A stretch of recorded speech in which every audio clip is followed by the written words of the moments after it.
You know, isn't it time?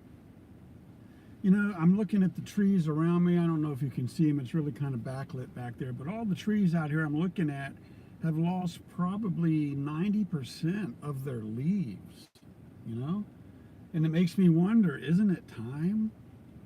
It's the second fall since Sebastian Wayne Drake Rogers, vanished without a trace, missing in the night, as it were, according to the last person to see him alive, his biological mother, Katie Lynn Rogers Proudfoot. Yes, she's been married a couple times already and before. And Sebastian, isn't it time we find out what happened to him? I mean, isn't it time that, hey, good morning, Riggs. It's nice to see you, my friend. Hey, you're looking good. I hope you feel as good as you look. It's always nice to see you. But isn't it time that we discover what happened to Sebastian? You know, it's November now, and it's got me thinking, looking at these leaves that are gone off the tree, that, you know, it's a hop, skip, and a jump away between now and Halloween a couple days ago, and now Thanksgiving and Christmas and New Year's and Valentine's Day and the day Sebastian disappeared. A 2-year sad anniversary. Yeah, I said sad anniversary because it's not an anniversary, it's a sad anniversary. Are we really going to get to the 2-year mark of not knowing what happened to Sebastian Rogers and who's responsible? Especially to those of you out there that might stumble upon this, that have knowledge that's been eating you up from inside. You know it has been. You know if you know what really happened to that young man, you know it's been gnawing at you. Especially now that you're stumbling onto this, because I'm not going anywhere. You see, I see a lot of other YouTube content creators talking about a lot of different cases, but you know what? This is the only case I'm going to cover on Tuesdays. I devote my Tuesdays to Sebastian Wayne Drake Rogers and finding out what happened to him, how he disappeared in the middle of the night with a bump or thud in the middle of the night, and his mother saying, I don't know what you're doing in there, and him going, it's okay, Mom.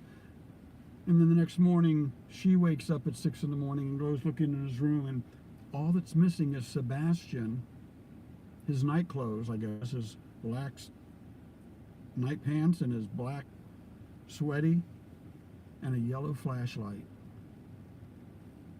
That's it. He left his glasses behind. He left his cell phone behind. Come on, folks. Isn't it time? Isn't it time we I don't know, pony up and find out what really happened? You know? Are we really going to wait and hit that 2-year mark? I hope not. I hope and I pray not. Sebastian Rogers. Imagine if this was your child. Would you want everybody giving up and forgetting? Would you be satisfied with law enforcement saying, oh, well, we got no clues. Nope, no clues. Everybody looks innocent. Nobody looks guilty. I can see a local municipality, well, I don't want to see it, but I can see the local sheriff's department going, we did everything we can. I saw a video where Seth Rogers, Sebastian's father, was out in front of the sheriff's department. I mean, it's a little building. I think I saw 4 windows on one floor and then 4 windows or 3 windows in the door on the first floor, and no signs of life at the sheriff's department other than Sebastian's father, Seth, out front with a bullhorn going, come on, Sheriff, come on out here, give me an update. Haven't heard anything in months. Sadly, there is no good news. Yeah.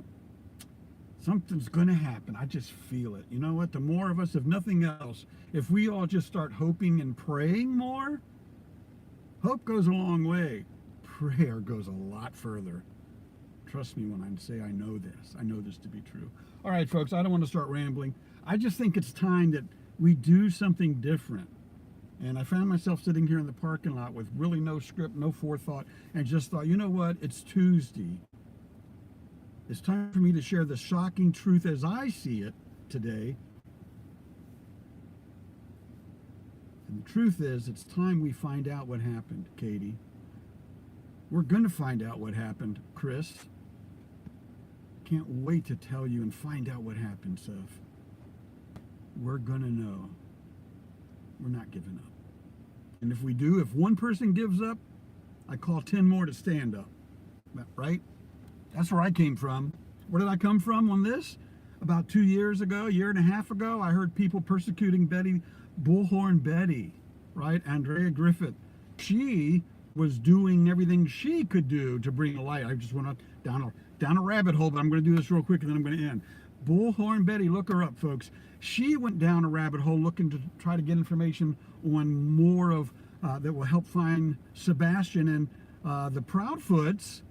The missing boy's biological mom and stepfather decided to spend their time in court and drag Betty into court. And now it's all just a big waste of time, of course. What parents would waste the time of others looking for their son, their stepson? I don't know, folks. High-fiving out from Virginia Beach, Virginia, here in the 757.